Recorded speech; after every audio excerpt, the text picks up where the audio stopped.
ನಮಸ್ಕಾರ ಸ್ನೇಹಿತರೆ, ಎಲ್ಲರಿಗೂ ಸ್ಟಡಿ ರೇಸ್ ಕನ್ನಡ ಯೂಟ್ಯೂಬ್ ಚಾನಲ್ಗೆ ಸ್ವಾಗತ. ಸ್ನೇಹಿತರೆ, ಇವತ್ತಿನ ಒಂದು ವಿಡಿಯೋದಲ್ಲಿ ಏಪ್ರಿಲ್ 18ರ ಒಂದು ಕರೆಂಟ್ ಅಫೇರ್ಸನ್ನು ಸ್ಟಾರ್ಟ್ ಮಾಡೋಕ್ಕಿಂತ ಮುಂಚಿತವಾಗಿ ಯಾರು ನಮ್ಮ ಚಾನಲ್ಗೆ ಸಬ್ಸ್ಕ್ರೈಬ್ ಆಗಿಲ್ಲ, ಚಾನಲ್ನ ಸಬ್ಸ್ಕ್ರೈಬ್ ಮಾಡಿ, ಶೇರ್ ಮಾಡಿ, ಲೈಕ್ ಮಾಡಿ ಮತ್ತು ಬೆಲ್ ಐಕನ್ನ ಕ್ಲಿಕ್ ಮಾಡಿ. ಬಿಕಾಸ್ ನಾವು ವಿಡಿಯೋ ಅಪ್ಲೋಡ್ ಮಾಡಿದಾಗ ನಿಮಗೆ ಬೇಗನೆ ನೋಟಿಫಿಕೇಷನ್ ಬರುತ್ತೆ. ವಿಡಿಯೋನ ಸ್ಟಾರ್ಟ್ ಮಾಡೋಕ್ಕಿಂತ ಮುಂಚಿತವಾಗಿ ಸ್ಟಡಿ ರೇಸ್ ಕನ್ನಡ ಯೂಟ್ಯೂಬ್ ಚಾನಲ್ನ ವೀಕ್ಷಕರಿಗೆ ಒಂದು ಮಾಹಿತಿ ಏನಂದರೆ, ಸುಮಾರು ಜನ ಕೇಳ್ತಾಯಿದ್ರು ಸೊ ದ್ಯಾಟ್ ನಮ್ಮ ಒಂದು April first part magazine ready ಆಗಿದೆ ಅಂತ. ನೋಡಿ, April first part magazine ready ಆಗಿದೆ. ಸೊ ದ್ಯಾಟ್ ಅದರ ಒಂದು ಡೆಮೋನ ನಾನು ತೋರಿಸ್ತಾ ಇದ್ದೀನಿ. ಸೊ ದ್ಯಾಟ್ ನಾವೆಲ್ಲ ಒಂದು ನ್ಯೂಸ್ ಪೇಪರನ್ನು ರೆಫರ್ ಮಾಡಿಬಿಟ್ಟು ಇದನ್ನು ಭಾಳ ಅಚ್ಚುಕಟ್ಟಾಗಿ ನಾವು ಯಾವುದು ಓದಬೇಕು ಅದನ್ನು ಹೈಲೈಟ್ ಮಾಡಿದ್ದೀವಿ. ಸೊ ದ್ಯಾಟ್ ಎಲ್ಲ ನ್ಯೂಸ್ ಪೇಪರ್ ಜೊತೆಗೆ GK ಟುಡೇನ ರೆಫರ್ ಮಾಡಿದ್ದೀವಿ. 15 ದಿವಸದ ಒಂದು ನಿಮಗೆ ಮ್ಯಾಗ್ಝಿನಲ್ಲಿ ಎಷ್ಟಂದರೆ 100ರಿಂದ 150 MCQ ಸಿಗುತ್ತೆ. ಸೊ ದ್ಯಾಟ್ ಅದನ್ನೆಲ್ಲ ನೀವೇನು ಮಾಡ್ಬೋದು, ಪ್ರಾಕ್ಟೀಸನ್ನು ಮಾಡಬಹುದು. ಹಾಗಾದರೆ ಇದನ್ನು ಪಡೆದುಕೊಳ್ಳೋದು ಹೇಗೆ ಅಂದರೆ, ನಾವು ಪ್ರತಿ ಸ್ಲೈಡಲ್ಲಿ ಏನು ಮಾಡಿದ್ದೀವಿ, ನಂಬರನ್ನು ಕೊಟ್ಟಿದ್ದೀವಿ. ಸೊ ದಟ್ ಆ ನಂಬರಿಗೆ ಪೇ ಮಾಡೋದನ್ನು ಸ್ಕ್ರೀನ್ಶಾಟ್ ಕಳಿಸಿದ್ರೆ ನಿಮಗೇನಾಗುತ್ತೆ, ನಮ್ಮ ಒಂದು ನೋಟ್ಸು ಸಿಗುತ್ತೆ. ಹಾಗಾದರೆ ಯಾವ ನಂಬರ್ ಅಂದರೆ ನೋಡಿರಿ, for notes contact Telegram WhatsApp number ಅಂತ ಹೇಳಿದವಲ್ಲ, ಈ ನಂಬರಿಗೆ ಕಾಂಟ್ಯಾಕ್ಟ್ ಮಾಡಿಬಿಟ್ಟು ನೀವು ಪಡೆದುಕೊಳ್ಬೋದು. ಅಥವಾ ಪೇ ಮಾಡಿದ್ದನ್ನು ಸ್ಕ್ರೀನ್ಶಾಟ್ ಕಳಿಸ್ಬೇಕು. ಎಷ್ಟಂದರೆ 15 ದಿವಸಕ್ಕೆ ನಿಮಗೆ ಎಷ್ಟಾಗುತ್ತೆ, 20 ರೂಪಾಯಿ ಆಗುತ್ತೆ. ಸೊ ದಟ್ ನೀವು ಏನಾದರೂ ಏಪ್ರಿಲಿಂದ ಓದೋಕ್ಕೆ ಸ್ಟಾರ್ಟ್ ಮಾಡಿದರೆ ಜನವರಿಯಿಂದ ಓದೋಕ್ಕೆ ಸ್ಟಾರ್ಟ್ ಮಾಡಿದ್ರೆ ಜನವರಿ ಟು ಏಪ್ರಿಲ್ವರೆಗೆ ನಿಮಗೆ ಎಷ್ಟಾಗುತ್ತೆ ಅಂದರೆ 140 ಆಗುತ್ತೆ. ನೀವು ಏನಾದರೂ ಡಿಸೆಂಬರಿಂದ ಓದೋಕ್ಕೆ ಸ್ಟಾರ್ಟ್ ಮಾಡಿದರೆ ಅಪ್ ಟು ಡಿಸೆಂಬರ್ ಟು ಏಪ್ರಿಲ್ವರೆಗೆ ಬೇಕಂದರೆ ನಿಮಗೆ 180 ರೂಪೀಸ್ ಆಗುತ್ತೆ. ಅಥವಾ ನಾವು ಮಾಡೋದು ಜುಲೈ 2021ರಿಂದ ನಾವು ಈ ಸೇವೆಯನ್ನು ಮಾಡ್ತಾಯಿದ್ದೀವಿ. ಜುಲೈಯಿಂದ ನಿಮಗೆ ಏನಾದರೂ ಇಲ್ಲಿವರೆಗೆ ಅಪ್ ಟು ಏಪ್ರಿಲ್ 15, 2022ವರೆಗೆ ಬೇಕಂದರೆ ಅದು ಎಷ್ಟಾಗುತ್ತೆ, 380 ರೂಪೀಸನ್ನು ಈ ನಂಬರ್ಗೆ ಪೇ ಮಾಡಿದ್ರೆ ನಿಮಗೆ ಸಿಗುತ್ತೆ. ಎನಿಹಾವ್, ಇವತ್ತಿನ ಒಂದು ಕರೆಂಟ್ ಅಫೇರ್ಸನ್ನು ಒಳ್ಳೆ ಜೋಶೊಂದಿಗೆ ಸ್ಟಾರ್ಟ್ ಮಾಡಿ ನೋಡಿರಿ. ಮೊದಲನೇ ಪ್ರಶ್ನೆ ಅಂತ ಕೇಳಿದ್ರೆ, ವಿಶ್ವ ಪರಂಪರೆಯ ದಿನವನ್ನು ಅರ್ಥಾಯ್ತಾ, ಯಾವ ದಿನ ಹೇಳ್ರಿ, ವಿಶ್ವ ಪರಂಪರೆಯ ದಿನವನ್ನು ಯಾವಾಗ ಆಚರಿಸಲಾಗುತ್ತದೆ ಅಂತಕ್ಕಂಥ ಪ್ರಶ್ನೆಯನ್ನು ಕೇಳಿದ್ದಾರೆ. ಸೊ ದ್ಯಾಟ್ ಇದಕ್ಕೆ ಸರಿಯಾಗಿರ್ತಕ್ಕಂಥ ಉತ್ತರ ಯಾವುದಂದರೆ April 18 is the right answer. ಅಂದರೆ ವಿಶ್ವ ಪರಂಪರೆ ದಿನವನ್ನು ಏಪ್ರಿಲ್ 18ರಂದು ಆಚರಿಸ್ತೀವಿ. ಆದ್ದರಿಂದ ನಾನು ಇದ್ರ ಮೇಲೆ ಪ್ರಶ್ನೆಯನ್ನು ಕೇಳಿದ್ದೀನಿ. ಯಾಕೆ ಕೇಳಿದೆ ಅಂದರೆ ನೋಡಿ, ನ್ಯೂಸ್ ಪೇಪರಲ್ಲಿ ಪರಂಪರೆಗಳ ನಾಗರಿಕತೆಗಳ ಸಾಂಸ್ಕೃತಿಕ ಪ್ರತೀಕ ಅಂತಕ್ಕಂಥದ್ದು ನ್ಯೂಸ್ ಪೇಪರಲ್ಲಿ ಬಹಳ ಬ್ಯೂಟಿಫುಲ್ಲಾಗಿ ಇನ್ಫಾರ್ಮೇಷನನ್ನು ಕೊಟ್ಟಿದ್ದಾರೆ. ಸೊ ದ್ಯಾಟ್ ಇದನ್ನು ಕೂಡ ನಿಮ್ಮ ನ್ಯೂಸ್ ಪೇಪರಿಂದಾಗಿ ಇಂದು ಮಾಹಿತಿಯನ್ನು ಬಹಳ ಇಂಪಾರ್ಟೆಂಟ್ ಇರೋದ್ರಿಂದಾಗಿ ನಾನು ಇದನ್ನು ಎತ್ಕೊಂಡಿದ್ದೀನಿ. ಅದರ ಬಗ್ಗೆ ನಾವು ನೋಡ್ತಾ ಬಂದಾಗ, ವಿಶ್ವ ಪರಂಪರೆಯ ಅಥವಾ international day for monuments and heritage ಅಂತ ಅರ್ಥ. ಇಂಗ್ಲೀಷ್ನ ಏನು ಕರಿತೀವಿ, international day for monuments and heritage. ಈ ದಿನವನ್ನು ಏಪ್ರಿಲ್ 18ರಂದು ಆಚರಿಸಲಾಗುತ್ತೆ. ಅರ್ಥ ಆಯ್ತಾ? International day for monument and heritage ಅಥವಾ ವಿಶ್ವ ಪರಂಪರೆ ದಿನವನ್ನು ಏಪ್ರಿಲ್ 18ರಂದು ಆಚರಣೆ ಮಾಡ್ತೀವಿ. ಈ ವರ್ಷದ ಧ್ಯೇಯವಾಕ್ಯ ಏನಾಗಿತ್ತಂದರೆ ಹೆರಿಟೇಜ್ ಆ್ಯಂಡ್ ಕ್ಲೈಮೇಟ್. ಅರ್ಥ ಆಯ್ತಾ? ಹೆರಿಟೇಜ್ ಆ್ಯಂಡ್ ಕ್ಲೈಮೇಟ್ ಅಂತಕ್ಕಂಥದ್ದು ಈ ವರ್ಷದ ಒಂದು ಧ್ಯೇಯವಾಕ್ಯವಾಗಿದೆ ಅಂತಕ್ಕಂಥದ್ದು ಗೊತ್ತಿರಬೇಕು. It is a very important. ಇನ್ನು ಅದೇ ಥರಗೆ ಒಂದು ಹಿನ್ನೆಲೆಯನ್ನು ನೋಡ್ತಾ ಬಂದಾಗ, ಹಾಗಾದರೆ ಹಿನ್ನೆಲೆ ಏನಂದರೆ, ಸ್ಮಾರಕ ಮತ್ತು ತಾಣಗಳ ಅಂತಾರಾಷ್ಟ್ರೀಯ ಮಂಡಳಿ ಅಥವಾ ಸ್ಮಾರಕ ಮತ್ತು ತಾಣಗಳ ಅಂತಾರಾಷ್ಟ್ರೀಯ ಮಂಡಳಿ 1982ರಲ್ಲಿ ಈ ಏಪ್ರಿಲ್ 18ರಂದನ್ನು ವಿಶ್ವ ಪರಂಪರೆಯ ದಿನ ಆಚರಣೆ ಬಗ್ಗೆ ಪ್ರಸ್ತಾಪವನ್ನು ಮಾಡಿತ್ತು. ಅರ್ಥ ಆಯ್ತು? ಎಷ್ಟರಲ್ಲಿ ಹೇಳ್ರಿ, 1982ರಲ್ಲಿ ಪ್ರಸ್ತಾಪನೆ ಮಾಡಿದ ತಕ್ಷಣ ಇದನ್ನು 1983ರಲ್ಲಿ ಯುನೆಸ್ಕೋ 22ನೇ ಸಾಮಾನ್ಯ ಸಮ್ಮೇಳನದಲ್ಲಿ ಪ್ರಸ್ತಾವನೆಯನ್ನು ಅನುಮೋದಿಸಿತು. ಅರ್ಥ ಆಯ್ತಾ? 87ರಲ್ಲಿ ಇದಕ್ಕೆ ಬಗ್ಗೆ ನಾವೇನು ಮಾಡಬೇಕು, ಆಚರಣೆ ಮಾಡಬೇಕಂತ ಏನು ಮಾಡಿದ್ರು, ಪ್ರಸ್ತಾಪವನ್ನು ಮಾಡಿದ್ರು. ಬಟ್ ಅದಕ್ಕೆ ಒಂದು ಅಧಿಕೃತವಾಗಿರ್ತಕ್ಕಂಥ ಒಂದು ಬೆಂಬಲ ಯಾವಾಗ ಸಿಕ್ತು ಯುನೆಸ್ಕೋದಿಂದ ಅಂದರೆ 22ನೇ ಸಾಮಾನ್ಯ ಸಮ್ಮೇಳನದಲ್ಲಿ ಸಿಕ್ತು. ಅರ್ಥ ಆಯ್ತಾ? ಇದು ತಮ್ಮ ತಲೆಯಲ್ಲೇ ಇರಬೇಕು. ಹಾಗಾದರೆ ಯುನೆಸ್ಕೋ ಬಂದಿದೆ ಅಲ್ವಾ, ಯುನೆಸ್ಕೋ ಬಗ್ಗೆ ನಾವು ನೋಡ್ತಾ ಬಂದಾಗ, united nations education scientific and cultural organisation, very important. ಅರ್ಥ ಆಯ್ತಾ? ನಿಮ್ಮ PCPSI ಎಕ್ಸಾಮಲ್ಲಿ ಇದರ ಒಂದು ಎಕ್ಸ್ಪ್ಯಾನ್ಷನ್ ಫಾರ್ಮನ್ನು ಕೇಳಿದರೆ, ಅರ್ಥ ಆಯ್ತಾ? ಎಕ್ಸ್ಪ್ಯಾನ್ಷನ್ ಫಾರ್ಮ್ ಗೊತ್ತಿರಬೇಕು. ಯುನೆಸ್ಕೋದು United Nations Educational Scientific and cultural Organization ಅಂತ ಹೇಳ್ತೀವಿ. ಸೊ ದಟ್ ಈ ಸಂಸ್ಥೆಯು 1945ರಂದು ಸ್ಥಾಪನೆಯಾಯಿತು. ಹಾಗಾದರೆ ಇದರ ಒಂದು ಕೇಂದ್ರ ಕಚೇರಿ ಎಲ್ಲಿದೆ ಅಂದರೆ ಪ್ಯಾರಿಸ್ದಲ್ಲಿದೆ. ಅರ್ಥ ಆಯ್ತಾ? ಪ್ಯಾರಿಸ್ದಲ್ಲಿದೆ ಇದರ ಕೇಂದ್ರ ಕಚೇರಿ. ಇನ್ನು ಇದರ 193 ಸದಸ್ಯ ರಾಷ್ಟ್ರಗಳನ್ನು ಒಳಗೊಂಡಿದೆ. Very important. 193 ಸದಸ್ಯ ರಾಷ್ಟ್ರಗಳು ಒಳಗೊಂಡಿರ್ತಕ್ಕಂಥ ಒಂದು ಸಂಸ್ಥೆ ಯುನೆಸ್ಕೋ. ದ್ಯಾಟ್ ಈಸ್ ಅದರ ಒಂದು ಕೇಂದ್ರ ಕಚೇರಿ ಪ್ಯಾರಿಸ್ದಲ್ಲಿ ಸ್ಥಾಪನೆಯಾಗಿದ್ದು 1945. ನೋಡಿ, ಯುನೆಸ್ಕೋ ಇದು ಬಹಳ ಫೇಮಸ್. ಎದಕ್ಕಂದರೆ ಈ ವರ್ಲ್ಡಲ್ಲಿರ್ತಕ್ಕಂಥ ಒಂದು ಹೆರಿಟೇಜ್ ಸೈಟ್ಸ್ಗಳನ್ನು ಕಾನ್ಸರ್ವೇಷನ್ ಮಾಡೋಕ್ಕೆ. ಅರ್ಥ ಆಯ್ತಾ? ಹೆರಿಟೇಜ್ ಸೈಟ್ಸ್ಗಳನ್ನು ಕಾನ್ಸರ್ವ್ ಮಾಡೋಕ್ಕೆ ಇದು ಬಹಳ ಇಂಪಾರ್ಟೆಂಟ್. ಆದ್ದರಿಂದಾಗಿ ಯುನೆಸ್ಕೋ ಪಾರಂಪರಿಕ ತಾಣಗಳಂತ ಬರುತ್ತೆ. ಅರ್ಥ ಆಯ್ತಾ? ಪಾರಂಪರಿಕ ತಾಣಗಳು. ಬಟ್ ಅವುಗಳ ಕುರಿತು ಕೂಡ ನಾವೇನು ಮಾಡೋಣ, ಡಿಸ್ಕಷನ್ ಮಾಡೋಣ. ಬಿಕಾಸ್ ಇದ್ರ ಬಗ್ಗೆ ನಾವು ವಿಶ್ವ ಪರಂಪರೆ ದಿನದ ಬಗ್ಗೆ ಅಧ್ಯಯನ ಮಾಡ್ತೀವಿ ಅಂದರೆ ಯುನೆಸ್ಕೋದ ಬಗ್ಗೆನೂ ಕೂಡ ನೋಡಿದ್ದೀವಿ. ಅಂದರೆ ಇನ್ನು ಪರಂಪರೆ ತಾಣಗಳ ಬಗ್ಗೆನೂ ಸ್ವಲ್ಪ ನಾವು ನೋಡೋಣ. ನೋಡಿರಿ, ನೋಡ್ತಾ ಬಂದಾಗ ಮೊದಲು ಯುನೆಸ್ಕೋ ಮೇಜರ್ ಇನಿಷಿಯೇಟಿವ್ಸ್ ಅರ್ಥ. ಯುನೆಸ್ಕೋ ಈ ಒಂದು ಸಂಸ್ಥೆಯಾಗಿದ್ದು ಇದರ ಒಂದು ಕೆಲವೊಂದು ಪ್ರಮುಖ ಕಾರ್ಯಕ್ರಮಗಳು, ಮೇಜರ್ ಒಂದು ಇನಿಷಿಯೇಟಿವ್ಸ್ಗಳು, ಪ್ರೋಗ್ರಾಮ್ಸ್ಗಳನ್ನು ಏನು ಮಾಡ್ಕೊಂಡಿದೆ ಅಂದರೆ man and biosphere programme. Very important ನೋಡ್ರಿ, ಇದು ಮ್ಯಾನ್ ಆ್ಯಂಡ್ ಬಯೋಸ್ಫಿಯರ್ ಪ್ರೋಗ್ರಾಮ್ ಅಂತಕ್ಕಂಥದ್ದು ಯಾವ ಸಂಸ್ಥೆಯ ಒಂದು ಅಡಿಯಲ್ಲಿ ಬರ್ತಕ್ಕಂಥ ಕಾರ್ಯಕ್ರಮವಾಗಿದೆ ಅಂದರೆ ಯುನೆಸ್ಕೋದ ಅಡಿಯಲ್ಲಿ ಬರುತ್ತೆ. ಇನ್ನು world heritage program, world heritage program it is also an initiative by the UNESCO ಅಂತಕ್ಕಂಥ ಗೊತ್ತಿರಬೇಕು. ಇನ್ನು global Jio park network it is also initiative of the UNESCO. ತದನಂತರದಲ್ಲಿ ನೆಟ್ವರ್ಕ್ ಆಫ್ ಕ್ರಿಯೇಟಿವ್ ಸಿಟೀಸ್ ಅಂತಕ್ಕಂಥದ್ದು ಕೂಡ ಇದರ ಒಂದು ಇನಿಷಿಯೇಟಿವ್ ಆಗಿದೆ. ಇನ್ನು atlas of the world language in the danger. ನೋಡಿರಿ, ಯಾವ್ಯಾವ ಒಂದು ವರ್ಲ್ಡಲ್ಲಿ ಲ್ಯಾಂಗ್ವೇಜ್ಗಳು ಡೇಂಜರ್ ಇದಲ್ಲಿವೆ ಅವೆಲ್ಲವನ್ನು ಅಟ್ಲಾಸ್ ಮುಖಾಂತರ ಬಿಡುಗಡೆ ಮಾಡುತ್ತೆ. That is also initiative of the ಯಾವುದಂದರೆ ಯುನೆಸ್ಕೋದ ಅಂತಕ್ಕಂಥದ್ದು ಗೊತ್ತಿರಬೇಕು. ಇನ್ನು network of creative cities, creative ಸಿಟೀಸ್ಗಳ ಒಂದು ನೆಟ್ವರ್ಕು ಕೂಡ ಅದು ಹೇಳುತ್ತೆ ಯಾವುದು ಅದರ ಒಂದು ಸೇರಿಸುತ್ತೆ, ಅದಕ್ಕೂ ಇನಿಷಿಯೇಟಿವ್ ಯಾವುದಂದರೆ ಯುನೆಸ್ಕೋ ಇದೆ. ಇನ್ನು global geo park, world heritage programme, all these programmes are initiatives comes under the UNESCO ಅಂತಕ್ಕಂಥದ್ದು ಗೊತ್ತಿರಬೇಕು. ಅರ್ಥ ಆಯ್ತಾ? ಹಾಗಾದರೆ ಇನ್ನು ಯುನೆಸ್ಕೋ ಸಂಸ್ಥೆ ವಿಶ್ವದ ಕೆಲವು ತಾಣಗಳನ್ನು, ಸರಿ ಡಬಲ್ ಆಗಿದೆ ನೋಡಿರಿ, ತಾಣಗಳನ್ನು ವಿಶ್ವ ಪರಂಪರೆಯ ತಾಣವಾಗಿ ಘೋಷಿಸುತ್ತದೆ. ಅಥವಾ ವಿಶ್ವ ಪರಂಪರೆಯ ತಾಣಗಳನ್ನು ಘೋಷಿಸೋದಾದ್ರೆ ಯುನೆಸ್ಕೋ. ಅಂದರೆ ಇಂಥ ತಾಣಗಳು ಅರಣ್ಯ ಆಗಿರ್ಬೋದು, ಪರ್ವತ ಆಗಿರ್ಬೋದು, ಸರೋವರ ಆಗಿರ್ಬೋದು, ಮರುಭೂಮಿ ಆಗಿರ್ಬೋದು, ಸ್ಮಾರಕ ಆಗಿರ್ಬೋದು, ಕಟ್ಟಡ ಸಂಕೀರ್ಣ ಅಥವಾ ಒಂದು ನಗರವೂ ಕೂಡ ಆಗಿರ್ಬೋದು. ಇವೆಲ್ಲವನ್ನು ಏನಾದರೂ ಡೇಂಜರಸ್, ಅಲ್ಲಿ ಏನಾದರೂ ಒಂದು ಹಾಳಾಗುವಂಥ ಪರಿಸ್ಥಿತಿ ಏನಾದರೂ ನಿರ್ಮಾಣವಾದರೆ ಅವುಗಳನ್ನು ಸಂರಕ್ಷಣೆ ಮಾಡುವ ಮತ್ತು ಅವುಗಳನ್ನು ಘೋಷಿಸುವ ಒಂದು ಅಧಿಕಾರ ಯಾರಿಗಿದೆ ಅಂದರೆ ಯುನೆಸ್ಕೋ ಅಂತಕ್ಕಂಥದ್ದು. ಅರ್ಥ ಆಯ್ತಾ? ಇನ್ನು ಒಟ್ಟು 21 ಸದಸ್ಯ ರಾಷ್ಟ್ರಗಳೊಳಗೊಂಡ ಯುನೆಸ್ಕೋ ವಿಶ್ವ ಪರಂಪರೆಯ ತಾಣ ಸಮಿತಿಯು ಇಂಥ ತಾಣಗಳನ್ನು ಅರ್ಹತೆಗಳನ್ನು ಅಳೆದು ಆಯ್ಕೆ ಸೂಕ್ತವಾಗಿದೆ ಎಂದು ಕಂಡುಬಂದಾಗ ವಿಶ್ವ ಪರಂಪರೆ ಪಟ್ಟಿಗೆ ಸೇರಿಸುತ್ತದೆ. ಅರ್ಥ ಆಯ್ತಾ? ಇಲ್ಲಿ ಒಂದು ಕಮ್ಯುನಿಟಿ ಹೆಸರು ಯಾವುದಂದರೆ ಯುನೆಸ್ಕೋದಲ್ಲಿ ಏನಂದ್ರೆ ಯುನೆಸ್ಕೋ ಒಂದು ಪರಂಪರೆಯ ಒಂದು ತಾಣ ಸಮಿತಿ, ಅಂದರೆ ತಾಣಗಳನ್ನು ಸೆಲೆಕ್ಟ್ ಮಾಡಬೇಕಲ್ಲ, ಯಾವ್ಯಾವ ತಾಣಗಳು ಆ ಪಟ್ಟಿಗೆ ಸೇರಿಸಬೇಕು ಅಂತ, ಅದಕ್ಕೆ ಒಂದು ಸಮಿತಿ ಅದ. ಆ ಸಮಿತಿಯನ್ನು ನಾವೇನು ಕರಿತೀವಿ? ಯುನೆಸ್ಕೋ ವಿಶ್ವ ಪರಂಪರೆಯ ತಾಣಗಳ ಸಮಿತಿ ಅಂತ ಕೇಳ್ತೀವಿ. ಸೊ ಆ ಸಮಿತಿಯಲ್ಲಿ ಎಷ್ಟಂದರೆ 21 ಸದಸ್ಯ ರಾಷ್ಟ್ರಗಳಿರ್ತಾವೆ. ಈ ಸಮಿತಿಯ ಸದಸ್ಯತ್ವ ನಿಗದಿತ ಅವಧಿಯಾಗಿದ್ದು ಸದಸ್ಯ ರಾಷ್ಟ್ರಗಳು ಏನಾಗ್ತಿರ್ತಾವ ಬದಲಾವಣೆ ಆಗ್ತಾ ಇರ್ತಾವ ಅಂತಕ್ಕಂಥದ್ದು ಗೊತ್ತಿರಬೇಕು. ಆದರೆ ನೆಕ್ಸ್ಟ್ ಇದ್ರ ಬಗ್ಗೆ ನೋಡ್ತಾ ಬಂದಾಗ ಯುನೆಸ್ಕೋ ಪಾರಂಪರಿಕ ತಾಣಗಳು ನೋಡಿ, ಭಾರತದಲ್ಲಿ ಪ್ರಸ್ತುತವಾಗಿ 40 ಯುನೆಸ್ಕೋ ಪಾರಂಪರಿಕ ತಾಣಗಳಿವೆ. Very important. ಅರ್ಥ ಆಯ್ತಾ? 40 ಇದ್ದಾವೆ. ಸೊ ದ್ಯಾಟ್ ಅದರಲ್ಲಿ 32 ಸಾಂಸ್ಕೃತಿಕ ತಾಣಗಳಾದರೆ 7 ನೈಸರ್ಗಿಕ ತಾಣಗಳು, ಇನ್ನು ಒಂದು ಮಿಶ್ರ ತಾಣವಾಗಿದೆ. Very important. Out of 40 world heritage sites in India 40ರಲ್ಲಿ ಎಷ್ಟಿದೆ ನೋಡ್ರಿ? 32 ಸಾಂಸ್ಕೃತಿಕ ತಾಣಗಳು, ಇನ್ನು 7 ನೈಸರ್ಗಿಕ ತಾಣಗಳು, ಇನ್ನು ಒಂದು ಮಿಶ್ರಣ ತಾಣಗಳು. ಇಲ್ಲಿ ಸಂಸ್ಕೃತಿ ಅಂದ್ರೆ ನೋಡ್ರಿ, ಇಲ್ಲಿ ಯಾವ ಬರ್ತಾವೆ ಅಂದರೆ ಟ್ಯಾಂಜಿಬಲ್ ಮತ್ತು ಇಂಟ್ಯಾಂಜಿಬಲ್ ಹೆರಿಟೇಜ್ ಸೈಟ್ ಅಂತ ಬರ್ತಾವೆ. ಟ್ಯಾಂಜಿಬಲ್ ಮತ್ತು ಇಂಟ್ಯಾಂಜಿಬಲ್ ಯಾವುಗಳಿಗೆ ಮುಟ್ಟಕ್ಕೆ ಸಾಧ್ಯದ ಅವೆಲ್ಲ ಏನು ಹೇಳ್ರಿ? Tangible heritage sites. For example ನೈಸರ್ಗಿಕ ತಾಣಗಳು ಮತ್ತು ಮಿಶ್ರ ತಾಣಗಳಿದಾವಲ್ಲ, these are example for the tangible. ಇನ್ನು ಕೆಲವೊಂದು ಏನು ಬರ್ತದಂದ್ರೆ ಇಂಟ್ಯಾಂಜಿಬಲ್, ಕೆಲವೊಂದು ಕಲೆ ಆಗಿರ್ಬೋದು, ಅಂಥವನ್ನ ಮುಟ್ಟಕ್ಕಾಗಲ್ಲ. These are comes under the intangible ಅಂತಕ್ಕಂಥದ್ದು ಗೊತ್ತಿರಬೇಕು. ಇನ್ನು 2021ರಲ್ಲಿ ಗುಜರಾತಿನ ಧೋಲಾವೀರ ತಾಣವನ್ನು ವಿಶ್ವ ಪರಂಪರಾ ತಾಣ ಪಟ್ಟಿಗೆ ಸೇರಿದೆ. ವೆರಿ ಇಂಪಾರ್ಟೆಂಟ್ ಇದನ್ನು ಕೂಡ. ಇನ್ನೊಂದು ಯಾವುದಂದರೆ ರಾಮಪ್ಪ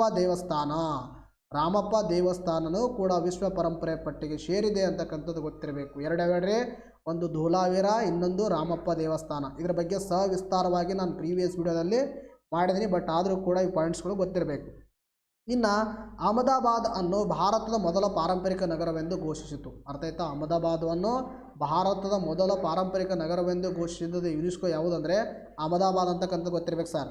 ಇನ್ನು ವಿಶ್ವ ಪರಂಪರೆ ಪಟ್ಟಿಗೆ ಸೇರಿದ ಮೊದಲ ಭಾರತ ತಾಣಗಳು ಯಾವುವಂದರೆ ಅಜಂತಾ ಗುಹೆಗಳು, ಎಲೋರಾ ಗುಹೆಗಳು, ಆಗ್ರಾ ಕೋಟೆ ನಮ್ಮ ತಾಜ್ ಮಹಲ್. ಇವೆಲ್ಲವನ್ನು 1983ರಲ್ಲಿ ಸೇರಿಸಿದರೆ. ಸೊ ಇವು ಭಾರತದ ಮೊದಲ ತಾಣಗಳು ಯಾವಂದರೆ ಅಜಂತಾ ಆಗಿರ್ಬೋದು, ಅಜಂತಾ ಗುಹೆಗಳು, ಎಲೋರಾ ಗುಹೆಗಳು, ಆಗ್ರಾ ಕೋಟೆ ಮತ್ತು ತಾಜ್ ಮಹಲ್. ಇವೆಲ್ಲವನ್ನು ಎಷ್ಟರಲ್ಲಿ ಅಂದರೆ 1983ರಲ್ಲಿ ಸೇರಿಸಿದ್ದಾರೆ. ಇನ್ನು ಭಾರತದ ಒಂದು ಏಕೈಕ ಮಿಶ್ರಣ ತಾಣ ಯಾವುದಂದರೆ ಕಾಂಚನಜುಂಗ ರಾಷ್ಟ್ರೀಯ ಉದ್ಯಾನವನ. Very important. ಹಾಗಾದರೆ ನನ್ನ ಪ್ರಶ್ನೆ ಏನಂದರೆ ಕಾಂಚನಜುಂಗ ರಾಷ್ಟ್ರೀಯ ಉದ್ಯಾನವನ ಯಾವ ಒಂದು ರಾಜ್ಯದಲ್ಲಿ ಕಂಡುಬರುತ್ತೆ ಅಂತಕ್ಕಂಥ ಪ್ರಶ್ನೆ. ಈ ಪ್ರಶ್ನೆಗೆ ನೀವೇನು ಮಾಡಬೇಕು, ಎಲ್ಲರೂ ಕಮೆಂಟ್ ಸೆಕ್ಷನಲ್ಲಿ ಉತ್ತರವನ್ನು ಕೊಡಬೇಕು. ಸೊ ದ್ಯಾಟ್ ನೋಡೋಣ ಎಷ್ಟು ಜನ ಕರೆಕ್ಟಾಗಿ ಉತ್ತರ ಕೊಡ್ತೀನಿ ಅಂತ. ನೋಡಿರಿ, ಭಾರತವು ವಿಶ್ವದಲ್ಲಿ 6ನೇ ಅತಿ ಹೆಚ್ಚು ಪಾರಂಪರಿಕ ತಾಣಗಳನ್ನು ಒಳಗೊಂಡಿದೆ. ಅರ್ಥ ಆಯ್ತಾ? ಭಾರತದಲ್ಲಿ ಪಾರಂಪರಿಕ ತಾಣಗಳನ್ನು ನೋಡ್ತಾ ಬಂದಾಗ 6ನೇ ಅತಿ ದೊಡ್ಡ ದೇಶವಾಗಿದೆ ಅಂತಕ್ಕಂಥದ್ದು ಕೂಡ ಗೊತ್ತಿರಬೇಕು. ಅರ್ಥ ಆಯ್ತಾ? ಇಷ್ಟೊಂದು ಮಾಹಿತಿ ನಿಮ್ಮ ತಲೆಯಲ್ಲಿ ಇರಬೇಕು. ಈಗ ನೆಕ್ಸ್ಟ್ ಪ್ರಶ್ನೆ ನೋಡೋಣ. ನೋಡಿರಿ, ನೆಕ್ಸ್ಟ್ ಪ್ರಶ್ನೆ ಅಂತ ಕೇಳಿದ್ರೆ ವಿಶ್ವ ಬ್ಯಾಂಕಿನ ಪ್ರಕಾರ ಕಡು ಬಡತನ ನಿರ್ಧರಿಸಲು ಹಣ ಎಷ್ಟು ಅಂತಕ್ಕಂಥ ಪ್ರಶ್ನೆಯನ್ನು ಕೇಳಿದ್ದಾರೆ. ಅರ್ಥ ಆಯ್ತಾ? It is a very important question.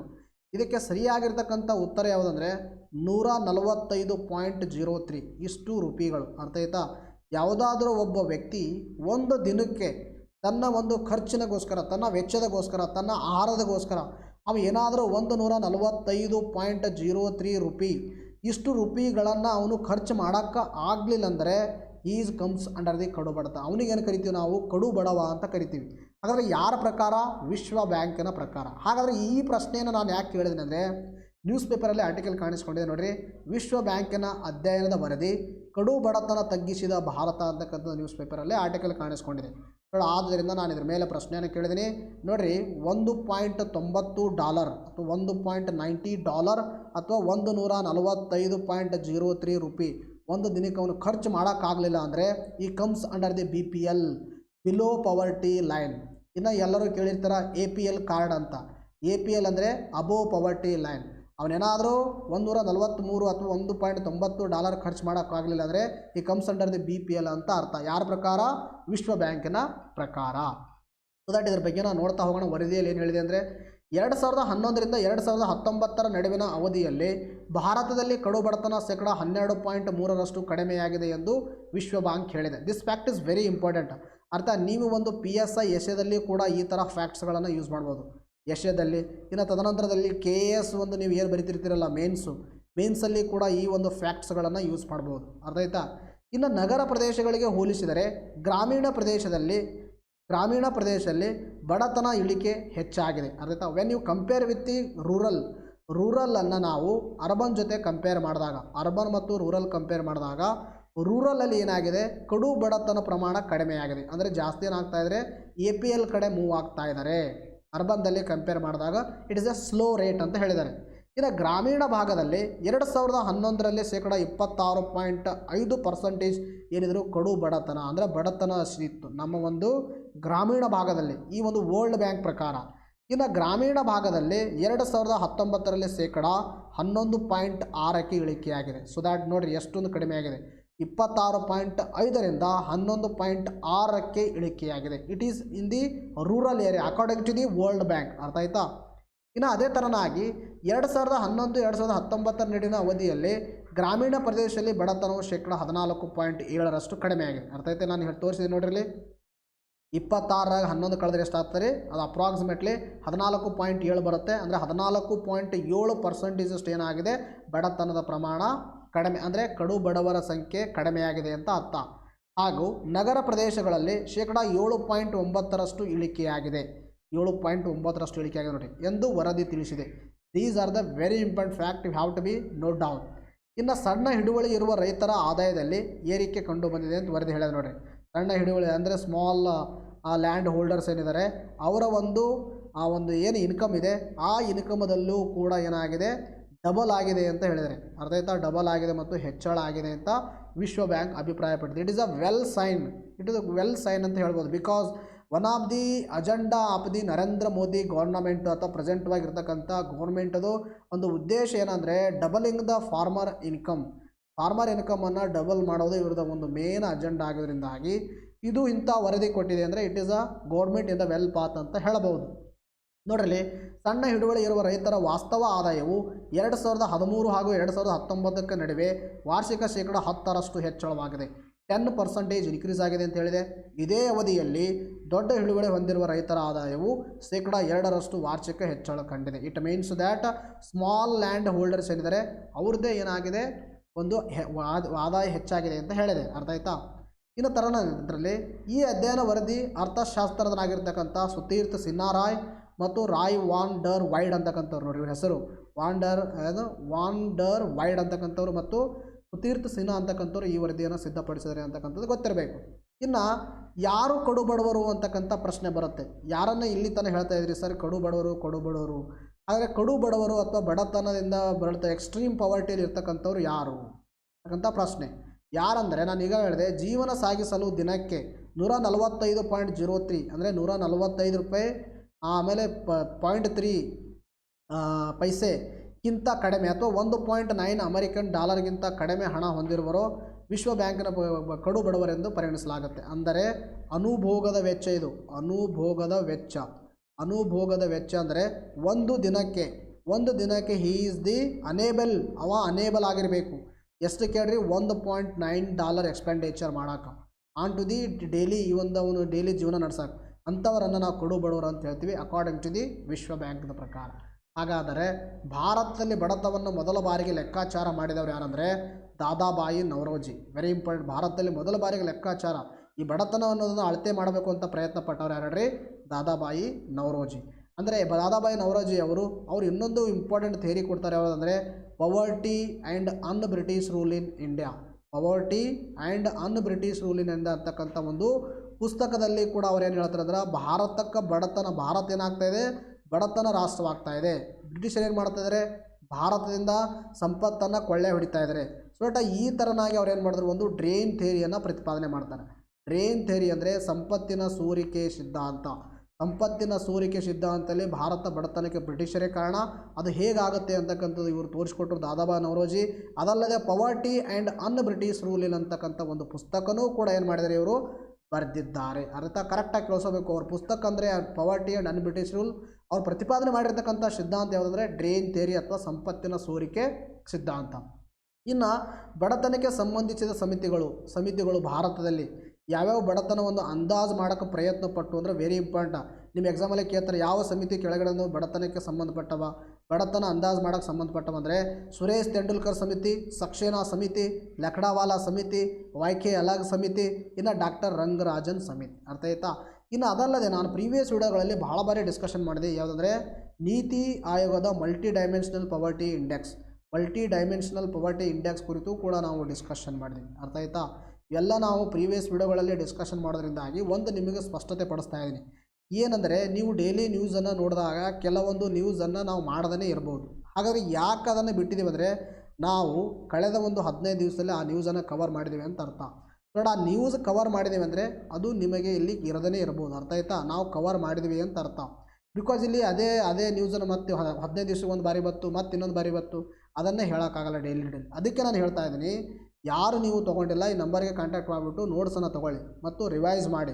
ನಿಮಗೆ ಡೈಲಿ ಗೊತ್ತಾಗುತ್ತೆ ಸರು ಇದು ಕವರ್ ಮಾಡಿದಾರೋ ಇಲ್ಲೋ ಅಂತ. ಅದಕ್ಕೆ ಅರ್ಥ ಆಯ್ತಾ? ನಾವು ಒಂದೂ ಬಿಡಲ್ಲ. ನಿಮಗೆ ಹಳೆ ನ್ಯೂಸ್ ಇದ್ದಾಗ ಮಾತ್ರ ಅದನ್ನು ಏನು ಮಾಡ್ತೀವಿ, ಸ್ಕಿಪ್ ಮಾಡ್ತೀವಿ. ಎಸ್ ಏನೋ ನೆಕ್ಸ್ಟ್ ನೋಡೋಣ.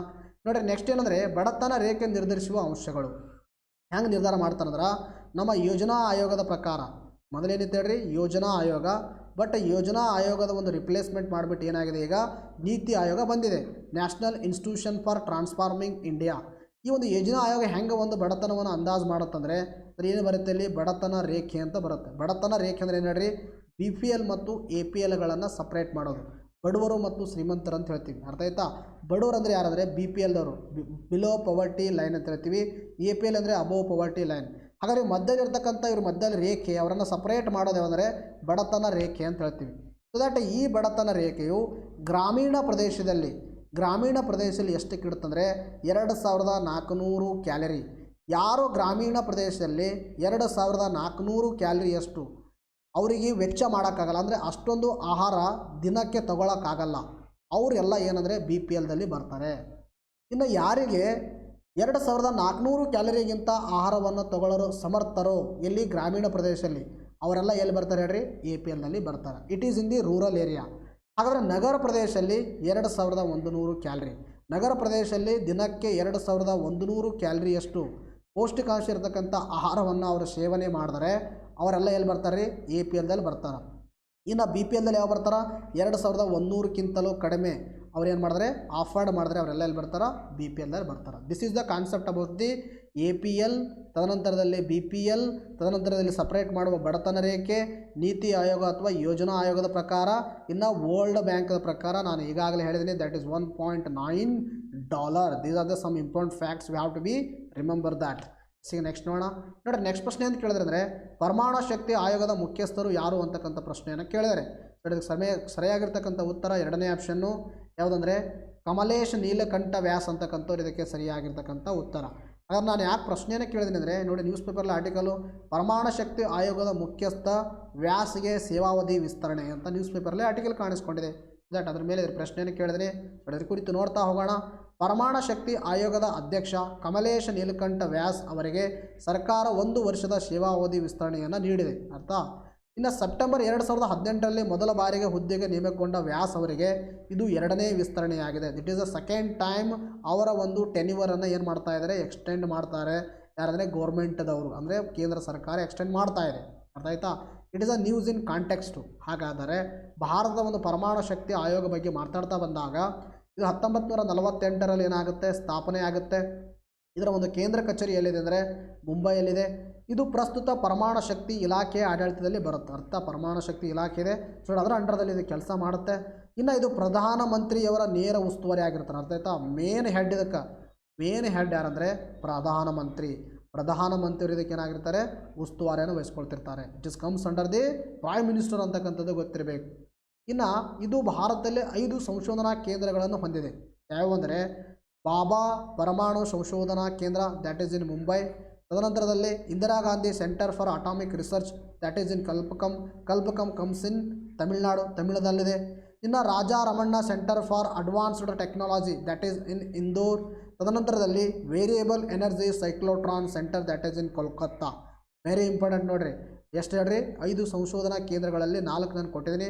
ಬಾಬಾ ಪರಮಾಣು ಸಂಶೋಧನಾ ಕೇಂದ್ರ ಮುಂಬೈಯಲ್ಲಿ, Indira Gandhi centre for atomic research Kalpakkam ತಮಿಳುನಾಡಲ್ಲಿ, Raja Ramanna centre for advanced technology ಇಂದೋರದಲ್ಲಿ, ಇನ್ನು ವೇರಿಯೇಬಲ್ ಎನರ್ಜಿ ಸೈಕ್ಲೋಟ್ರಾನ್ ಸೆಂಟರ್ ಎಲ್ಲಿದೆ, ಕೋಲ್ಕತ್ತಾದಲ್ಲಿದೆ ಅಂತಕ್ಕಂಥ ಗೊತ್ತಿರಬೇಕು. ಇವನ್ನು ನಿಮ್ಮ ಎಕ್ಸಾಮಲ್ಲಿ ಡೈರೆಕ್ಟಾಗಿ ಪ್ರಶ್ನೆಗಳನ್ನು ಕೇಳಿದ್ದಾರೆ. ಅರ್ಥಾತ್ ಇವೆಲ್ಲವೇನು ಮಾಡ್ಕೋಬೇಕು, ನೀವು ನೋಟ್ ಡೌನ್ ಮಾಡ್ಕೋಬೇಕು. ಇನ್ನು 5ನೇದು ಯಾವುದಂದರೆ atomic minerals directorate for exploration and research ಅಂತಕ್ಕಂಥದ್ದು ಇದು ಎಲ್ಲಿದೆ ಅಂದರೆ ಹೈದರಾಬಾದ್ನಲ್ಲಿದೆ. ಒಟ್ಟಾರೆಯಾಗಿ 5 ಸಂಶೋಧನಾ ಕೇಂದ್ರಗಳು ಹೊಂದಿದೆ ಅಂತಕ್ಕಂಥದ್ದು ಗೊತ್ತಿರಬೇಕು. ಇನ್ನು ನೆಕ್ಸ್ಟ್ ಪ್ರಶ್ನೆ, ಸಿಂಗಾಪುರ್ ಇಂಟರ್ನ್ಯಾಷನಲ್ ವಾಟರ್ ವೀಕ್ 2022 ಇವೆಂಟ್ನಲ್ಲಿ ಭಾಗವಹಿಸಿದ ಭಾರತೀಯ ವ್ಯಕ್ತಿ ಯಾರು ಅಂತ ಪ್ರಶ್ನೆಯನ್ನು ಕೇಳಿದ್ದಾರೆ. ಸೊ ದ್ಯಾಟ್ ಇದಕ್ಕೆ ಸರಿಯಾಗಿರ್ತಕ್ಕಂಥ ಉತ್ತರ ಯಾವುದಂದರೆ, I will check it out. ಇದಕ್ಕೆ ಸರಿಯಾಗಿರ್ತಕ್ಕಂಥ ಉತ್ತರ ಯಾವುದಂದರೆ ಸಿಂಗಾಪುರದ ರಾಷ್ಟ್ರೀಯ ಸಂಸ್ಥೆ ಆಗಿರ್ತಕ್ಕಂಥದ್ದು ಯಾವುದಂದರೆ ಇದಕ್ಕೆ ಸರಿಯಾಗಿರ್ತಕ್ಕಂಥ ಉತ್ತರ 1ನೇ ಆಪ್ಷನ್ ನೋಡಿ ಸರ್, ಇದು ಅಶೋಕ್ ಕುಮಾರ್ ಇದಕ್ಕೆ ಸರಿಯಾಗಿರ್ತಕ್ಕಂಥ ಉತ್ತರವಾಗಿದೆ. ಸ್ವಲ್ಪ ಕನ್ಫ್ಯೂಸ್ ಆಗ್ತಾಯಿತ್ತು. ಸಿಂಗಾಪುರ್ ಇಂಟರ್ನ್ಯಾಷನಲ್ ವಾಟರ್ ವೀಕ್ 2022 ಸಿಂಗಾಪುರದ ಮರೀನಾ ಬೇ ಸ್ಯಾಂಡ್ಸ್ನ ಎಕ್ಸ್ಪೋ ಮತ್ತು ಕನ್ವೆನ್ಷನ್ ಸೆಂಟರ್ನಲ್ಲಿ ಆಯೋಜಿಸಲಾಗಿತ್ತು. ಇದು ಏಷ್ಯಾದ ಪ್ರಮುಖ ಅಂತಾರಾಷ್ಟ್ರೀಯ ಜಲ ಇವೆಂಟ್ಗಳಲ್ಲಿ ಒಂದಾಗಿದೆ. ಅರ್ಥ ಆಯ್ತಾ. ಯಾವುದಾದ್ರೆ ಇಂಟರ್ನ್ಯಾಷನಲ್ ವಾಟರ್ ವೀಕ್ 2022 ಎಲ್ಲಿ ಆಯೋಜನೆ ಮಾಡಲಾಗಿದೆ ಅಂದರೆ ಸಿಂಗಾಪುರದಲ್ಲಿ ಮಾರಾಟವಾಗಿತ್ತು. ಸಿಂಗಾಪುರದಲ್ಲಿ ಸ್ಪೆಸಿಫಿಕ್ ಪ್ಲೇಸು ಮರೀನಾ ಬೇ ಸ್ಯಾಂಡ್ಸನ್ ಎಕ್ಸ್ಪೋ ಅಂತಕ್ಕಂಥದ್ದು ಮತ್ತು ಕನ್ವೆನ್ಷನ್ ಸೆಂಟರ್ನಲ್ಲಿ ಆಯೋಜನೆ ಮಾಡಲಾಗಿತ್ತು. ಇನ್ನು ಈ ಕಾರ್ಯಕ್ರಮವನ್ನು ಸಿಂಗಾಪುರದ ರಾಷ್ಟ್ರೀಯ ಜಲ ಸಂಸ್ಥೆಯಾಗಿರ್ತಕ್ಕಂಥ PUB ಆಯೋಜನೆ ಮಾಡ್ತಾ ಇದೆ. ಇನ್ನು ನ್ಯಾಷನಲ್ ಮಿಷನ್ ಫಾರ್ ಕ್ಲೀನ್ ಗಂಗಾದ ಡೈರೆಕ್ಟರೇಟ್ ಜನರಲ್ ಆಗಿರ್ತಕ್ಕಂಥ G. ಅಶೋಕ್ ಕುಮಾರ್ ನೋಡ್ರಿ, ಇದು ವೆರಿ ಇಂಪಾರ್ಟೆಂಟ್ ನೋಡ್ರಿ. G. ಅಶೋಕ್ ಕುಮಾರ್ ಅವರು ಇದರಲ್ಲಿ ಪಾರ್ಟಿಸಿಪೆಂಟ್ ಆಗಿದ್ದರು ಅಂತಕ್ಕಂಥದ್ದು ಗೊತ್ತಿರಬೇಕು. ಇನ್ನು ಈ ಇವೆಂಟಲ್ಲಿ ವರ್ಚುವಲ್ ಆಗಿ ಭಾಗವಹಿಸಿದರು. ಇದು ಏನಂದರೆ ವರ್ಚುವಲ್ ಆಗಿ ನಡೀತಾ ಇತ್ತು. ಯಾರ್ಯಾರು ವರ್ಚುವಲ್ ಆಗಿ ಇವರು ಭಾಗವಹಿಸಿದ್ರು ಯಾರಂದರೆ ಡೈರೆಕ್ಟರ್ ಆಗಿರ್ತಕ್ಕಂಥವ್ರು ಅಶೋಕ್ ಕುಮಾರ್ ಅಂತಕ್ಕಂಥದ್ದು ಗೊತ್ತಿರಬೇಕು. ಇನ್ನು ನೆಕ್ಸ್ಟ್ ಪ್ರಶ್ನೆ ನೋಡಿರಿ, ಆಗ್ಮಾರ್ಕ್ ಚಿಹ್ನೆಯನ್ನು ಯಾವ ಉತ್ಪನ್ನಗಳಿಗೆ ನೀಡಲಾಗುತ್ತದೆ ಅಂತಕ್ಕಂಥ ಪ್ರಶ್ನೆಯನ್ನು ಕೇಳಿದರೆ ಆಗ್ಮಾರ್ಕ್ ಚಿಹ್ನೆಯನ್ನು ಯಾವ ಉತ್ಪನ್ನಗಳಿಗೆ, ಕೃಷಿ ಉತ್ಪನ್ನಗಳಿಗೆ ನೀಡಲಾಗುತ್ತೆ ಅಂತಕ್ಕಂಥದ್ದು ಗೊತ್ತಿರಬೇಕು. So that it is a very important question. ನಿಮ್ಮ ಎಕ್ಸಾಮಲ್ಲಿ ಸುಮಾರು ಬಾರಿ ಪ್ರಶ್ನೆಯನ್ನು ಕೇಳಿದ್ದಾರೆ. ಹಾಗಾದರೆ ಯಾವ ಪ್ರಶ್ನೆಯನ್ನು ಕೇಳಲಾಗಿತ್ತಂದರೆ ಇದಕ್ಕೆ ರಿಲೇಟೆಡ್ ಆಗಿರ್ತಕ್ಕಂಥ ಒಂದು ಸ್ವಲ್ಪ ಮಾಹಿತಿಯನ್ನು ಬಂದಿದೆ ನೋಡ್ರಿ. ಕೊಲ್ಲೂರು ಪ್ರಸಾದಕ್ಕೆ ರಾಷ್ಟ್ರೀಯ ಮಾನ್ಯತೆ. ಅರ್ಥ ಆಯ್ತಾ. ಅದರ ಕುರಿತು ನೋಡ್ತಾ ಹೋಗೋಣ. ಕೊಲ್ಲೂರು ಶ್ರೀ ಮೂಕಾಂಬಿಕಾ ದೇವಾಲಯದಲ್ಲಿ ಭಕ್ತರಿಗೆ ನೀಡಲಾಗುವ ಉಚಿತ ಭೋಜನ ಪ್ರಸಾದ ಹಾಗೂ ದೇವರಿಗೆ ಅರ್ಪಿಸುವ ನೈವೇದ್ಯ ಗುಣಮಟ್ಟದಿಂದ ಕೂಡಿದ್ದು ಆರೋಗ್ಯಕ್ಕೆ ಅತ್ಯಂತ ಸುರಕ್ಷಿತ ಎಂದು ಭಾರತ ಸರ್ಕಾರದ ಆಹಾರ ಮತ್ತು ಸುರಕ್ಷಿತ ಗುಣಮಟ್ಟ ಪ್ರಾಧಿಕಾರ ಪ್ರಮಾಣ ಪತ್ರವನ್ನು ಲಭಿಸಿದೆ. ಅರ್ಥಾತ್ ಅದಕ್ಕೆ ಹೇಳ್ರಿ, ಕೊಲ್ಲೂರು ಮೂಕಾಂಬಿಕಾ ದೇವಾಲಯದಲ್ಲಿ ಭಕ್ತರಿಗೆ ನೀಡಲಾಗುವ ಉಚಿತ ಭೋಜನ ಪ್ರಸಾದ ಹಾಗೂ ದೇವರಿಗೆ ಅರ್ಪಿಸುವ ಏನು ಈ ನೈವೇದ್ಯ ಇದೆ, ಈ ನೈವೇದ್ಯಕ್ಕೆ ಏನು ಸಿಕ್ಕಿದೆ, ಕೇಂದ್ರ ಸರ್ಕಾರದಿಂದ ಸರ್ಟಿಫಿಕೇಟ್ ಸಿಕ್ಕಿದೆ, ಒಳ್ಳೆಯ ಗುಣಮಟ್ಟದಿದೆ ಅಂತಕ್ಕಂಥ. ಇದು ನ್ಯೂಸ್ ಪೇಪರಲ್ಲಿ ಬಂದಿರತಕ್ಕಂಥ ಆರ್ಟಿಕಲ್. ಇವು ಬಹಳ ಇಂಪಾರ್ಟೆಂಟ್ ಏನಂದರೆ ಈ ಫುಡ್ ಐಟಮ್ಸ್ಗಳಿಗೆ ಸರ್ಕಾರ ಏನು ಮಾಡುತ್ತೆ, ಸರ್ಟಿಫಿಕೇಷನ್ನ ಕೊಡುತ್ತೆ. ಆ ಸರ್ಟಿಫಿಕೇಷನ್ ಕೊಡ್ತಂದರೆ ಅದರಲ್ಲಿ ಏನಿದೆ ಕ್ವಾಲಿಟಿಯನ್ನು ಗುಡ್ ಆಗಿದೆ ಅಂತ ಅರ್ಥ. ಫಾರ್ ಎಕ್ಸಾಂಪಲ್ಲು ಯಾವುದೇ ಒಂದು ವಸ್ತುವಿಗೆ GI ಟ್ಯಾಗನ್ನು ಕೊಡ್ತಾರೆ. GI ಟ್ಯಾಗ್ ಅಂದರೆ ಹೇಳ್ರಿ ಜಿಯೋಗ್ರಾಫಿಕಲ್ ಇಂಡಿಕೇಶನ್ ಅಂತ ಹೇಳ್ತೀವಿ. ಸೊ ನೋಡಿ ಜಿಯೋಗ್ರಾಫಿಕಲ್ ಇಂಡಿಕೇಶನ್ ಕೊಟ್ರಂದ್ರೆ ಹೇಳ್ರಿ ನಾವು ಅದ್ರ ಬಗ್ಗೆ ಯೋಚನೆ ಮಾಡುವಂತನೇ ಇಲ್ಲ, ಬಿಕಾಸ್ ಅದರ ಕ್ವಾಲಿಟಿ ಏನಾಗಿರುತ್ತೆ ಬೆಸ್ಟ್ ಆಗಿರುತ್ತೆ. ಅರ್ಥ ಆಯ್ತಾ? ಅದೇ ಥರನಾಗಿ ಈ ಥರ ಒಂದು ಪ್ರಮಾಣ ಪತ್ರಗಳನ್ನು ಕೊಟ್ಟಿದ್ರೆ ಅಂದರೆ ಅದರ ಕ್ವಾಲಿಟಿ ಬೆಸ್ಟ್ ಇದೆ ಅಂತ ಅರ್ಥ. ಸೊ ಅದೇ ಥರನಾಗಿ ಇನ್ನು ಕೃಷಿ ಉತ್ಪನ್ನಗಳ ಮೇಲೂ ಕೂಡ ಏನು ಮಾಡ್ತಾರೆ ಹೇಳ್ರಿ ಕೆಲವೊಂದು ಚಿಹ್ನೆಗಳಿರ್ತಾವೆ. ಆ ಚಿಹ್ನೆಗಳು ಏನು ಮಾಡ್ತಾರೆ ಸ್ಟ್ಯಾಂಡರ್ಡಿಟಿಯನ್ನು ಹೇಳ್ಕೊಡುತ್ತೆ. ಫಾರ್ ಎಕ್ಸಾಂಪಲ್ಲು ಕೃಷಿ ಮೇಲೆ ಇತ್ತಂದರೆ ಯಾವ್ದು ಹೇಳ್ರಿ ಅಗ್ಮಾರ್ಕ್ ಚಿಹ್ನೆಯನ್ನು ಕೊಟ್ಟಿರ್ತಾರೆ. ಅವುಗಳ ಬಗ್ಗೆ ನಾವೇನು ಮಾಡೋಣ ಡಿಸ್ಕಷನ್ ಮಾಡ್ತಾ ಹೋಗೋಣ. ಹಾಗಾದರೆ ಈ ಒಂದು ಮೂಕಾಂಬಿಕೆ ದೇವಾಲಯದಲ್ಲಿ ಕೊಡ್ತಕ್ಕಂಥ ಈ ಒಂದು ಪ್ರಸಾದ ಭೋಜನಾಲಯಕ್ಕೆ ಮತ್ತು ನೈವೇದ್ಯಕ್ಕೆ ಏನು ಸರ್ಟಿಫಿಕೇಷನ್ ಕೊಟ್ಟಿದ್ರಲ್ಲ, ಇದು ಸರ್ಟಿಫಿಕೇಟ್ ಏನಂದರೆ ಭಕ್ತರಿಗೆ ತಯಾರಿಸುವ ಆಹಾರದ ಗುಣಮಟ್ಟ ಪರಿಶೀಲಿಸಲು, ಆಹಾರ ತಯಾರಿ ಕಟ್ಟಡ, ಅಲ್ಲಿರುವ ಸೌಲಭ್ಯಗಳು, ಆಹಾರ ತಯಾರಿಸುವ ವಿಧಾನ, ಸ್ವಚ್ಛತೆ, ಆಹಾರ ತಯಾರಿ ಸಿಬ್ಬಂದಿಗೆ ನೀಡಿರುವ ತರಬೇತಿ ಆಧಾರದಲ್ಲಿ ಅಡಿಟ್ ಮಾಡಲಾಗಿದೆ. ಈ ಎಲ್ಲ ಅಂಶಗಳಿಗೆ ಪ್ರಾಮುಖ್ಯತೆಯನ್ನು ನೀಡಿ ಆಹಾರ ತಯಾರು ಮಾಡುತ್ತಿರುವ ಏನಪ್ಪ ಅಂದರೆ ದೇವಳಿಕೆ ಪ್ರಮಾಣ ಪತ್ರ ನೀಡಲಾಗುತ್ತದೆ. ಅರ್ಥ ಆಯ್ತಾ? ಇದು ನೋಡಿರಿ ಪ್ರಮಾಣ ಪತ್ರ ಯಾವ ಥರ ಕೊಡ್ತಾರಂದ್ರೆ ಅಲ್ಲಿ ಆಹಾರದ ಗುಣಮಟ್ಟವನ್ನು ಯಾವ ಥರ ಕೊಡ್ತಾ ಇದ್ದಾರೆ, ಅಲ್ಲಿ ಸೌಲಭ್ಯಗಳು ಅಂದರೆ ಆಹಾರ ತಯಾರಿ ಮಾಡೋಕ್ಕೆ ಸೌಲಭ್ಯಗಳು ಯಾವ ಥರ ಇದ್ದಾವೆ, ಅಂದರೆ ಯಾವ ಥರ ವಿಧಾನಗಳಿಂದವನ್ನು ತಯಾರು ಮಾಡ್ತಾಯಿದ್ದಾರೆ ಅವೆಲ್ಲವನ್ನು ಪರಿಗಣನೆಗೆ ತೆಗೆದುಕೊಂಡು ಸರ್ಕಾರ ಏನು ಮಾಡುತ್ತೆ ಈ ಸರ್ಟಿಫಿಕೇಟ್ ಕೊಡುತ್ತೆ. ಯಾವುದು ಕೊಡುತ್ತಂದರೆ that is food safety standard authority of India. ಹಾಗಾದರೆ food safety standard authority of ಇಂಡಿಯಾದ ಬಗ್ಗೆ ಮಾತಾಡ್ತಾ ಬಂದಾಗ ಆಹಾರ ಸುರಕ್ಷತೆ ಮತ್ತು ಗುಣಮಟ್ಟ ಕಾಯ್ದೆ 2006ರಲ್ಲಿ ಇದನ್ನು ಸ್ಥಾಪನೆ ಮಾಡಲಾಗಿದೆ. Very important. Food safety standard authority of India that is FSSAI ಅಂತಕ್ಕಂಥದ್ದು 2006ರಲ್ಲಿ ಸ್ಥಾಪನೆ ಆಗಿದೆ. ಇದೊಂದು ಸ್ವಾಯತ್ತ ಶಾಸನಬದ್ಧ ಸಂಸ್ಥೆ. ನಾನು ಈಗಾಗಲೇ ಹೇಳಿದ್ದೀನಿ ಶಾಸನಬದ್ಧ ಸಂಸ್ಥೆ ಅಂದರೆ ಆ ಸಂಸ್ಥೆ ಒಂದು ಕಾಯ್ದೆ ಮುಖಾಂತರ ಏನು ಮಾಡಿರ್ತಾರೆ ಸ್ಥಾಪನೆ ಮಾಡಿರ್ತಾರೆ. ಇಲ್ಲಿ ನೋಡಿರಲಿ 2006ರ ಕಾಯ್ದೆ ಆಹಾರ ಸುರಕ್ಷತೆ ಮತ್ತು ಗುಣಮಟ್ಟ ಕಾಯ್ದೆ 2006 ಇದರ ಅಡಿಯಲ್ಲಿ ಸ್ಥಾಪನೆ ಮಾಡೋದ್ರಿಂದ ಹಾಗೆ ಇದು one of the statutory body ಅಂತ ಹೇಳ್ತೀವಿ, ಅಥವಾ ಇದೊಂದು ಶಾಸನಬದ್ಧ ಕಾಯ್ದೆ ಅಂತ ಹೇಳ್ತೀವಿ. ಇನ್ನು ಯಾವ ಸಚಿವಾಲಯದ ಅಡಿಯಲ್ಲಿ ಬರುತ್ತೆ ಅಂದರೆ ಆರೋಗ್ಯ ಮತ್ತು ಕುಟುಂಬ ಕಲ್ಯಾಣ ಸಚಿವಾಲಯದ ಅಡಿಯಲ್ಲಿ ಬರುತ್ತೆ. ಇನ್ನು ಇದರ ಪ್ರಧಾನ ಕಚೇರಿ ಎಲ್ಲಿದೆ ಅಂದರೆ ದೆಹಲಿಯಲ್ಲಿದೆ. Very important. ಅರ್ಥ ಆಯ್ತಾ? ನೆಕ್ಸ್ಟ್ ನೋಡಿರಿ ಏನು ಕೊಟ್ಟಿದ್ದಾರೆ ಅಂದರೆ ಈ ಒಂದು ಆನ್ಲೈನ್ ನೋಡೋಕ್ಕಿಂತ ಮುಂಚಿತವಾಗಿ ಕೆಲವೊಂದು ವಸ್ತುಗಳಿಗೆ ಗುಣಮಟ್ಟವನ್ನು ನಿರ್ಧರಿಸಲು ಕೆಲವೊಂದು ಚಿಹ್ನೆಗಳನ್ನು ಕೊಡ್ತಾರೆ. ಅವುಗಳ ಬಗ್ಗೆಯೂ ನಾವು ನೋಡ್ತಾ ಹೋಗೋಣ. ವಸ್ತು ಮತ್ತು ಗುಣಮಟ್ಟ ನಿರ್ಧರಿಸುವ ಚಿಹ್ನೆಗಳು ಯಾವುದಂದರೆ ಆಗ್ಮಾರ್ಕ್ ಚಿಹ್ನೆಯನ್ನು ನಾವು ಎದಕ್ಕೆ ಕೊಡ್ತೀವಿ ಹೇಳ್ರಿ ಕೃಷಿ ಉತ್ಪನ್ನಗಳಿಗೆ ಕೊಡ್ತೀವಿ. ಇನ್ನು BIS ಹಾಲ್ಮಾರ್ಕ್ ಅರ್ಥ BIS ಹಾಲ್ಮಾರ್ಕನ್ನು ಎದಕ್ಕೆ ಕೊಡ್ತೀವಿ ಹೇಳ್ರಿ ಚಿನ್ನ ಬೆಳ್ಳಿ ಒಡವೆ ಒಂದು ಶುದ್ಧತೆ, ಚಿನ್ನ ಮತ್ತು ಬೆಳ್ಳಿ ರಿಲೇಟ್ ಆಗಿರ್ತಕ್ಕಂಥ ಏನು ಒಡವೆಗಳಿರ್ತಾವಲ್ಲ ಅವುಗಳಿಗೆ ಏನು ಕೊಡ್ತಾರೆ ಹೇಳ್ರಿ ಹಾಲ್ಮಾರ್ಕ್ ಕೊಡ್ತಾರೆ. ಇನ್ನು ISI ಮಾರ್ಕನ್ನು ಎದಕ್ಕೆ ಕೊಡ್ತಾರೆ ಅಂದ್ರೆ ಕೈಗಾರಿಕಾ ಉತ್ಪನ್ನಗಳಿಗೆ ISI ಹಾಲ್ಮಾರ್ಕ್ ಎದಕ್ಕೆ ಹೇಳ್ರಿ ಚಿನ್ನ ಮತ್ತು ಬೆಳ್ಳಿ ಒಡವೆಗಳಿಗೆ. ತದನಂತರದಲ್ಲಿ ಆಗ್ಮಾರ್ಕ್ ಕೃಷಿ ಉತ್ಪನ್ನಗಳಿಗೆ. ಇನ್ನೊಂದು ಬರುತ್ತೆ ವೆರಿ ಇಂಪಾರ್ಟೆಂಟು ಎಕೋ ಮಾರ್ಕ್ ಎದಕ್ಕೆ ಕೊಡ್ತಾರೆ ಅಂದರೆ ಜೀವ ವ್ಯವಸ್ಥೆಗೆ ಕಡಿಮೆ ಪ್ರಮಾಣ ಬೀರುವ ವಸ್ತುಗಳು, ಅಂದರೆ ಆ ಒಂದು ಜೀವಿಗಳ ಮೇಲೆ ಅದು ಹಾನಿಕಾರಕ ಕಡಿಮೆ ಆಗಿರಬೇಕು, ಎಕೋ ಫ್ರೆಂಡ್ಲಿ ಆಗಿರಬೇಕು ಅಂಥ ವಸ್ತುಗಳಿಗೆ ಎಕೋ ಮಾರ್ಕನ್ನು ಕೊಡಲಾಗುತ್ತೆ. ಇನ್ನು FEO ಮಾರ್ಕ್ ಅಂತ ಬರುತ್ತೆ. ಇದು ಎದಕ್ಕೆ ಕೊಡ್ತಾರೆ ಅಂದರೆ ಸಂಸ್ಕರಿಸಿದ ಹಣ್ಣಿನ ಉತ್ಪನ್ನಗಳಿಗೆ FPO ಮಾರ್ಕನ್ನು ಕೊಡ್ತಾರೆ. ಅರ್ಥಾತ್ FPO. ಇವೆಲ್ಲ ಫ್ಯಾಕ್ಟ್ಸ್ಗಳು ತಮ್ಮ ತಲೆಯಲ್ಲಿರಬೇಕು. ಸುಮಾರು ಬಾರಿ SD FDಗಳಲ್ಲಿ ಹೊಂದಿಸಿ ಬರೆಯಲಿ ಕೇಳಿದರೆ. ಇನ್ನು ತದನಂತರದಲ್ಲಿ ನಿಮಗೆ KPSC ಆದರೆ KSPಯಲ್ಲಿ ಡೈರೆಕ್ಟ್ ಆಗಿರ್ತಕ್ಕಂಥ ಪ್ರಶ್ನೆಗಳು ಕೂಡ ಕೇಳಿದರೆ. ನೆಕ್ಸ್ಟ್ ಏನಿದೆ ನೋಡಿರಿ ಒನ್ ಲೈನರ್ಸ್ ಇದ್ದಾವೆ. ಒನ್ ಲೈನರ್ಸ್ ಬಗ್ಗೆ ನೋಡ್ತಾ ಹೋಗೋಣ. ವಲಸೆ ಟ್ರ್ಯಾಕಿಂಗ್ ಸಿಸ್ಟಮ್ ಅಪ್ಲಿಕೇಶನನ್ನು ಅಭಿವೃದ್ಧಿಪಡಿಸಿದ ಮೊದಲ ರಾಜ್ಯ ಯಾವುದಂದರೆ ಮಹಾರಾಷ್ಟ್ರ. ರಫ್ತು ಉತ್ತೇಜನ ಕ್ಯಾಪಿಟಲ್ ಗೂಡ್ಸ್ ಯೋಜನೆ ಯಾವ ಕೇಂದ್ರ ಸಚಿವಾಲಯದೊಂದಿಗೆ ಸಂಬಂಧಿಸಿದೆ ಅಂದರೆ ವಾಣಿಜ್ಯ ಸಚಿವಾಲಯ. ಇನ್ನು ಸುದ್ದಿಯಲ್ಲಿ ಕಂಡುಬಂದ ವಿಷಯದ ಮಸೂದೆ ಯಾವ ಕ್ಷೇತ್ರಕ್ಕೆ ಸಂಬಂಧಿಸಿದೆ ಅಂದರೆ ದ್ಯಾಟ್ ಈಸ್ ಕಂಪನಿಯ ಸ್ವಾಧೀನಕ್ಕೆ ಸಂಬಂಧಪಟ್ಟಿದೆ. Very important. ನೆಕ್ಸ್ಟ್ ಪ್ರಶ್ನೆ ನೋಡಿರಿ ಸಂಶೋಧನಾ ವಿನ್ಯಾಸಗಳು ಮತ್ತು ಗುಣಮಟ್ಟದ ಸಂಸ್ಥೆ ಯಾವ ಸಂಸ್ಥೆ ಅಡಿಯಲ್ಲಿ ಕಾರ್ಯನಿರ್ವಹಿಸುತ್ತದೆ ಅಂದರೆ ಅದು ಭಾರತೀಯ ರೈಲ್ವೆ ಅಡಿಯಲ್ಲಿ ಕಾರ್ಯನಿರ್ವಹಿಸ್ತದೆ ಅಂತಕ್ಕಂಥದ್ದು ಗೊತ್ತಿರಬೇಕು. ಸೊ ಇವತ್ತಿಗೆ ವಿಡಿಯೋನ ಮುಗಿಸೋಕ್ಕಿಂತ ಮುಂಚಿತವಾಗಿ ಈ ಒಂದು ವಿಡಿಯೋದ ಡಿಸ್ಕ್ರಿಪ್ಷನ್ ಬಾಕ್ಸಲ್ಲಿ ಟೆಲಿಗ್ರಾಮ್ ಚಾನಲ್ ಲಿಂಕನ್ನು ಕೊಡಲಾಗಿದೆ. ಆ ಲಿಂಕನ್ನು ಕ್ಲಿಕ್ ಮಾಡೋ ಮುಖಾಂತರ ನಮ್ಮ ಒಂದು ಟೆಲಿಗ್ರಾಮ್ ಚಾನಲ್ನ ನೀವು ಜಾಯ್ನ್ ಆಗೋದು ಅಂತಕ್ಕಂಥ ಹೇಳುತ್ತಾ ಇವತ್ತಿನ ವಿಡಿಯೋನ ಮುಗಿಸೋಣ. ಮತ್ತೆ ಮುಂದಿನ ವಿಡಿಯೋದಲ್ಲಿ ಭೇಟಿಯಾಗೋಣ. ಅಲ್ಲೇ ಗಂಟ take care. Bye bye friends.